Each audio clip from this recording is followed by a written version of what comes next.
Hello दोस्तों, कैसे हो आप सभी लोग। उम्मीद करता हूं कि आप सभी लोग अच्छे होंगे। तो दोस्तों, आज की इस वीडियो में हम बात करेंगे कि मां काली की कथा के बारे में।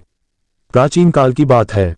कहा जाता है कि उस समय धरती जलमग्न हो गई, तो उसके बाद विष्णु शेषनाग पर लेटे हुए थे, तो अचानक से उनके कान से मधु और केटभ दो राक्षस पैदा हुए।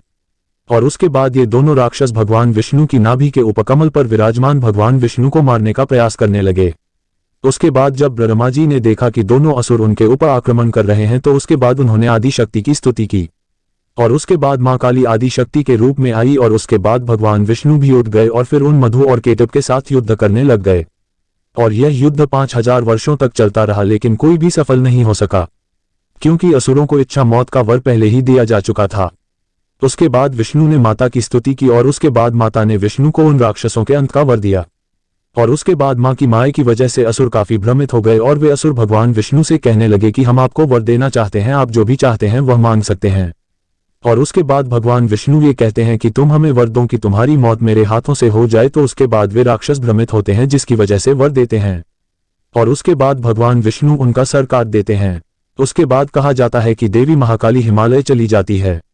उसके बाद पाताल से असुर भाइयों शंभु और निशंभु का आना होता है, और वे उसके बाद माता को चुनौती देते हैं। उसके बाद असुर रक्तबीज को युद्ध करने के लिए भेजा जाता है। उसे इस प्रकार का एक वरदान प्राप्त था कि उसके रक्त का कण जहां जहां पर गिरेगा, उतने की राक्षस फिर से पैदा हो जाएंगे, जिसकी वजह से जैसे ही माता असुर रक्तबीज पर प्रहार करती है, वैसे ही अनेक राक्षस पैदा हो जाते हैं। और उसके बाद माता काली वहां पर असंख्य देवियां प्रकट कर देती है। और उसके बाद एक खप्पर या कटोरा को लाया गया, और असुर के एक भी बूंद रक्त को जमीन पर नहीं गिरने दिया, और असुर के सभी रूपों का वध कर दिया गया, और उसके रक्त को देवियों ने पी लिया गया।